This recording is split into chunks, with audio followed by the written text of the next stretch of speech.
नमस्कार, आप देख रहे हैं द हिंद 24 न्यूज और मैं हूं आपके साथ साक्षी। आइए नजर डालते हैं आज की बड़ी खबरों की ओर। ममता की अल्पसंख्यकों के साथ बैठक आज। उन्होंने उसकी पीठ थपथपाने के लिए बैठक बुलाई। जो कुछ भी होता है वह ममता की इच्छा और प्रोत्साहन से होता है। उन्होंने ईद पर मुझे संदेश भेजा, आप जो चाहें करें, मैं उसका ध्यान रखूंगा। मालदा जिले के पल्ललपुर स्थित एक स्कूल में कई लोगों ने शरण ली है। क्या ममता बनर्जी का कोई आदमी उनकी बात सुनने गया? एक ही राज्य में लोग एक स्थान से भागकर दूसरे स्थान पर शरण ले रहे हैं और ममता ने मुसलमानों को धन्यवाद देने के लिए बुलाया। जूस परोसा जाएगा, वह कहेगा ठीक है, जाता रहना। उन्होंने पहले ही घोषणा कर दी है कि वे 40 दिनों तक जारी रहेंगे। मुझे नहीं पता, यदि ममता की यही इच्छा है तो पश्चिम बंगाल के हिंदुओं को सोचना पड़ेगा कि वे कैसे जीवित रहेंगे। क्या इसके पीछे विदेशी ताकतों का कोई समर्थन है? हम कहते रहते हैं कि बांग्लादेश में जो कुछ हुआ उसका ट्रेलर यहाँ चल रहा है। वहीं एक ही प्रकार हिंदू बस्तियों के आसपास अत्याचार किए जा रहे हैं। बिल्कुल बांग्लादेश मॉडल। यह एक विस्तारित बांग्लादेश बन गया है। ममता की पुलिस या तो चुपचाप देख रही है या भाग चुकी है। हमें हिंदुओं की ओर से बार बार फोन आ रहे हैं। उन्हें बीएसएफ भेजने के लिए कहा गया है। इसकी शुरुआत भोर में हुई। सुबह जब बीएसएफ पहुंची तो सब कुछ हो चुका था। पुलिस दर्शक बनकर देखती रही। मुझे लगता है कि यह उनकी रणनीति है। हिंदुओं को डराकर इलाका खाली कराओ ताकि भविष्य में कोई हिंदू वोट न दे सके। जगन्नाथ सांस्कृतिक केंद्र। उन्होंने जगन्नाथ मंदिर का निर्माण कराया। इसे पट्टे पर दे दो, कुछ पैसे घर आ जाएंगे। यह सब उनकी राजनीति का मामला है। हो सकता है कि बाद में इसका नाम ममता मंदिर रखा जाए। उदाहरण के लिए बिरला मंदिर है, वहाँ उसकी एक मूर्ति रखिए, उसकी पूजा की जाए। मैं राज्य में आदित्यनाथ को चाहता हूँ। साध्वी प्रज्ञा की टिप्पणी, लोग मजबूरी में ऐसी बहुत सी बातें कहते हैं। हम एक स्वतंत्र लोकतांत्रिक देश में रहते हैं। देश का एक संविधान है। क्या कोई इसे समझता है? कोई भी नहीं समझता है। लोकतांत्रिक व्यवस्था में जो भी बदलाव करने की जरूरत है। योगी आदित्यनाथ आसमान से नहीं गिरे हैं। उत्तर प्रदेश की जनता को एक सशक्त प्रशासक की आवश्यकता महसूस हुई। जो लोग कभी वहां घूमते थे, वे अब मुठभेड़ों के शिकार हैं। बंगाली समाज अब समझ गया है। विरोध प्रदर्शन शुरू हो गया है। पश्चिम बंगाल के लोगों को यह तय करना होगा कि वह बांग्लादेश की तरह बनेगा या भारतीय संविधान के अनुसार चलेगा। नेता लड़ने के लिए उठ खड़ा होगा। नेता का फैसला जनता करेगी।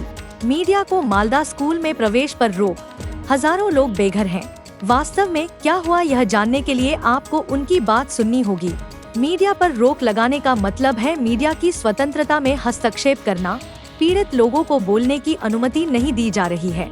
इसका मतलब है कि सच्चाई को छुपाने की कोशिश की जा रही है। सरकार कहती है वापस जाओ, वे कहते हैं कि वे वापस नहीं आएंगे।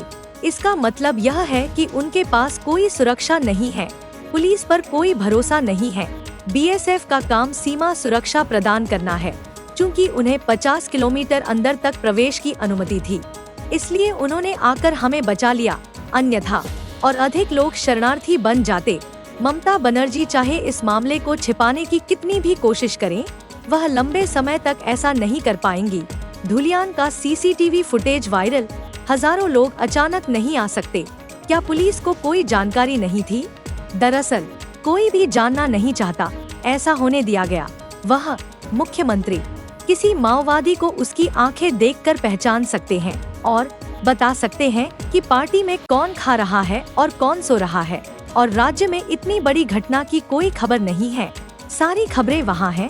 वह सब कुछ जानता है और वैसा ही कर रहा है। फिर उन्होंने आज नेताओं को तालियां बजाने के लिए बुलाया। ऐसी घटनाएं पहले भी हो चुकी हैं और आगे भी होंगी। বাধা দেওয়া হচ্ছে, খাবার নেই, ওষুধ নেই, জল নেই, এই ছবি দেখানোর জন্য কি বাধা দেওয়া হচ্ছে? শুধু তাই নয়, এখানে অ্যাড করেছি, ওরা অনেক কিছু বলে ফেলছে মিডিয়ার সামনে। না দেখুন, 30,000 লোক ঘর ছাড়া, কেউ ওখানে পাল্লালপুরে আছে, কেউ আত্মীয় বাড়ি গেছে, কেউ অন্য কোথাও আছে। তারা কি পরিস্থিতি এসছে এবং সত্যি ঘটনার পেছনে কি রহস্য আছে সেটা যদি জানতে হয় ওদের সঙ্গে কথা বলতে হবে। মিডিয়াকে ঢুকতে দেওয়া হচ্ছে না মানে কি? যারা কথায় কথায় বলে গণতন্ত্র নাই, এখানে মিডিয়ার স্বাধীনতা নাই, তারা কি স্বাধীনতা দিচ্ছে? যে মানুষগুলো পীড়িত, গৃহহারা, তাদের বক্তব্যটা তুলে ধরতে দিচ্ছে না। তার মানে কিছু সত্যকে লুকানোর চেষ্টা চলছে। আজ হোক কাল হোক সামনে আসবেই। আজকে মানুষকে সরকার বলছে ফিরে যাও, তারা ফিরতে চাইছে না, কারণ তাদের কোনো সুরক্ষা নেই, পুলিশের উপরে সরকারের উপরে ভরসা নেই। জায়গায় জায়গায় কয়েকটা বিএসএফ ক্যাম্প আছে, বিএসএফ ক্যাম্প, এখানে আইন শৃঙ্খলা রক্ষা করা বিএসএফের কাজ নয়।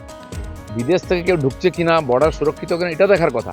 তারপরেও সরকার যেহেতু ওদের 50 কিলোমিটার যাওয়ার অনুমতি দিয়েছে, তাই তারা এসে বাঁচিয়েছেন। নাহলে আরও কিছু বাড়িঘর জ্বলতো, আরও প্রাণ যেত, আরও বেশি লোক উদ্বাস্তু হতো। যেন মমতা ব্যানার্জি যতই চোখের আড়ালে রাখার চেষ্টা করুন, মিডিয়ার করে অশান্তি, আর তাদের নিয়েই বৈঠকে মুখ্যমন্ত্রী, যাদের ওপর অত্যাচার তাদেরকে বৈঠকে না ডেকে যারা অ্যাকচুয়ালি অত্যাচারের অভিযোগ হিসেবে নাম উঠে আসছে তাদের নিয়ে বৈঠক করে কি হবে? দেখুন, আমরা যেটা বারবার বলছি, যা কিছু হচ্ছে মমতা ব্যানার্জির ইচ্ছায় এবং তার উৎসাহেই হচ্ছে। উনি ঈদের দিনই সেই মেসেজ দিয়েছিলেন যে করো যা ইচ্ছা, আমি দেখে নেব। আর না হলে যে 1000 লোক ঘরছাড়া হয়ে গেছে, মালদার পাল্লালপুরে স্কুলে রয়েছে, আরও বিভিন্ন জায়গায় ছড়িয়ে আছে, মমতা ব্যানার্জি বা তার কোনো প্রতিনিধি যেতে পারতেন দেখতে যে সমস্যাটা কী, কেন চলে এসছে। এক রাজ্যের মধ্যে ঘর ছেড়ে অন্য জায়গায় থাকতে হচ্ছে, উপদ্রুত এলাকা হয়ে গেছে, আর যারা করেছে তাদের হয়তো শাবাশি দেওয়ার জন্য, ধন্যবাদ দেওয়ার জন্য ডেকেছে, আর সেই জন্য তাদেরকে হয়তো আবার এখানে শরবত খাওয়ানো হবে, আর বলছে যে ঠিক আছে চালিয়ে যাও। আর এটা সিদ্দিকুল্লাহ ঘোষণা করেছেন যে ওরা চালিয়ে যাবেন এখন 40 দিন ধরে।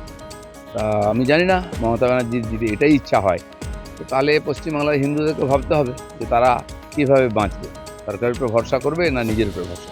হোম মিনিস্ট্রি এবং ন্যাশনাল ইনভেস্টিগেটিভ এজেন্সি থেকে রাজ্য সরকারের কাছে যে রিপোর্টে বলা হচ্ছে আমানুল্লাহ বাংলাদেশ, জমিয়াতে উলামায়ে বাংলাদেশ, এরকম একাধিক সংগঠন তারা সীমান্ত পেরিয়ে এপারে এসে নির্দিষ্ট করে হিন্দুদের টার্গেট করে তাদেরকে রুইন করে দিচ্ছে, তাদেরকে ধ্বংসের পথে ঠেলে দিচ্ছে। আমরা বারবার বলেছি যে বাংলাদেশেরই যে ঘটনা, তারই একটা ট্রেলার আমরা এখানে মুর্শিদাবাদে দেখলাম, সেম একই টাইপের, হিন্দু বস্তিকে ঘিরে নিয়ে আগুন জ্বালানো, ভাঙা চোরা, মানুষকে মারা, মন্দির ভাঙা, ঠিক বাংলাদেশে যেভাবে করা হয়েছে এটাই এক্সটেন্ডেড বাংলাদেশ হয়ে গেছে। মমতা ব্যানার্জির পুলিশ হয় চুপচাপ দেখছে, নাহলে আগেই পালিয়ে গেছে। যে যখন থেকে শুরু হয়েছে ওখানে হিন্দু পাড়ায় অত্যাচার, তখন থেকে ওখানে লোকেদের ফোন এসছে বারবার, আমাদের বিএসএফ পাঠান, বিএসএফ পাঠান। সে 3টে-4টে থেকে শুরু হয়েছিল, 6টার পরে বিএসএফ মালদার দিক থেকে ওদিক থেকে ঢোকে, 7টা-8টা, তারপরে সমস্ত ঠান্ডা হয়, ততক্ষণে যাওয়ার হয়ে গেছে। তো এই যে দাঁড়িয়ে দাঁড়িয়ে মুখ দর্শক হিসাবে মমতা ব্যানার্জির প্রশাসন আর পুলিশ দেখছি, এটা আমার মনে হয় তাদের স্ট্র্যাটেজি। মালদা, মুর্শিদাবাদ, দিনাজপুর, নদিয়া, বীরভূম, বিভিন্ন জেলার বিস্তীর্ণ অঞ্চল হিন্দুদেরকে ভয়ে রাখা বা খালি করে দেওয়া, যাতে আগামী নির্বাচনে কোনো বিরোধী না। পাশাপাশি জগন্নাথ রিসার্চ সেন্টার ফাউন্ডেশন देखते रहिए द हिंद 24 न्यूज।